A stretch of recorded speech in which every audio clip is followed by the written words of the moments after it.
خلیفہ ہارون رشید کا ایک بیٹا جو تھا وہ بالکل تارک الدنیا ہو گیا۔ فقیروں کے پاس بیٹھنا، فقیروں کے پاس ہی رہنا، انہی کے پاس کھانا، انہی کی صحبت میں رہنا۔ صحبت بڑی انسان کو میں تبدیلی لاتی ہے۔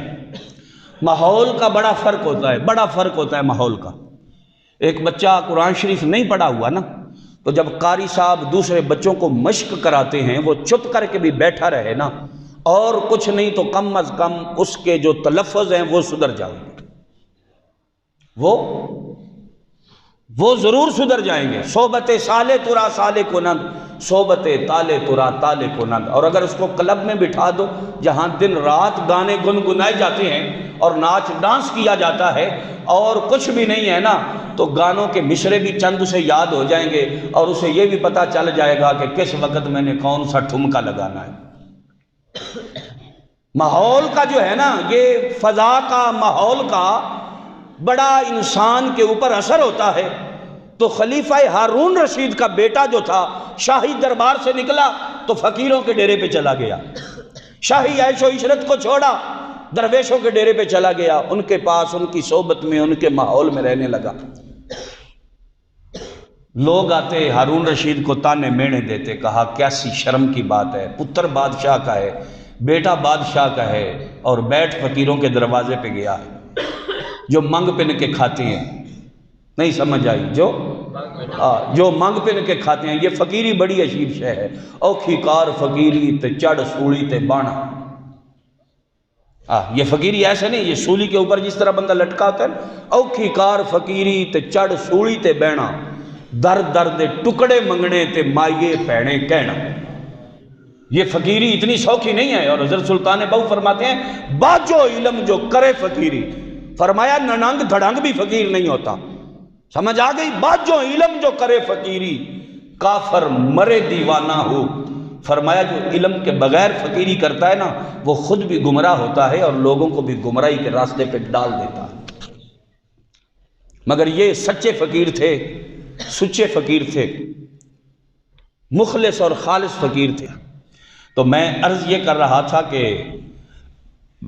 حضرت ہارون رشید رحمۃ اللہ علیہ کا پتر جب فقراء کے پاس چلا گیا تو لوگ مینے تانے دیتے، آگے بادشاہ کو کہتے لیک لوا دیا اس نے تجھے، ایسا بیٹا ہونا تھا، ایسا ہونے سے نہ ہوتا تو بہتر تھا، کیا کریں پر۔ فقیروں کے پاس بیٹھتا ہے، درویشوں کے پاس بیٹھتا ہے، غریبوں کے پاس بیٹھتا ہے، شاہی دربار چھوڑ کے، شاہی محل چھوڑ کے، شاہی بستر چھوڑ کے، شاہی نوکر چاکر چھوڑ کے جا کے ان کے کام کرتا ہے۔ یہ تو مزاج ہوتا ہے نا جی۔ حضرت بابا بلے شاہ کیوں جی سید ہو کے ارائیوں کے گھر میں گھنگرو پہن کے جناب نچ رہے ہیں، کیوں جی؟ ہاں، یہ تو مزاج ہوتا ہے نا اپنا۔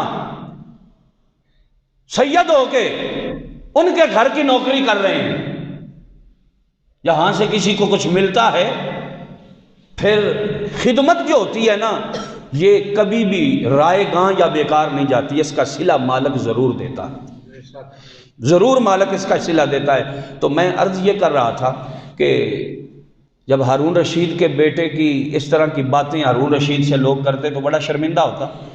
ایک بار اپنے بیٹے کو بلا لیا، دربار میں طلب کیا، فقیروں والا لباس، پھٹے پرانے کپڑے، میلے کچیلے۔ جب دربار میں آیا تو ہارون رشید نے بڑی اپنی بے عزتی محسوس کی، کہنے لگا تو نے مجھے لیک لوا دی، میرا ناک کٹوا دیا، تو لوگوں کے سامنے تو نے میرا سر جھکا دیا، شرمندہ کر دیا۔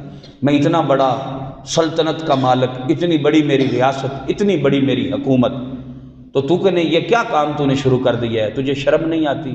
ایسا کیوں تو نے کیا؟ کہا ابا جی آپ مجھ سے ناراض نہ ہوں، آپ مجھے یہ بتائیں کہ آپ کی حکومت کن پہ چلتی ہے؟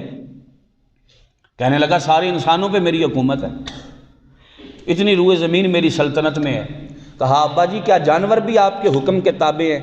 کہا نہیں، وہ سمجھتے ہی نہیں ہیں تو وہ کیسے تابع ہوں گے، انسان سارے میرے حکم کے تابع ہیں۔ کہا اچھا آئیں پھر آج میری حکومت بھی دیکھیں، آج میری حکومت۔ کہا وہ کیا ہے؟ ایک درخت، ایک دیوار پہ پرندہ بیٹھا تھا، آپ نے اسے اشارہ کیا کہ میرے پاس آ، وہ اڑ کے آپ کے پاس آ گیا۔ یوں اپنا ہاتھ آگے کیا، کہا یہاں بیٹھ جا، وہ یہاں بیٹھ گیا، فرمایا اب واپس چلا جا، وہ واپس چلا گیا۔ کہا ابا جی جن پہ آپ حکومت کرتے ہیں وہ فقط انسان ہیں، جن پہ آپ کا بیٹا حکومت کرتا ہے وہ جانور بھی ہیں۔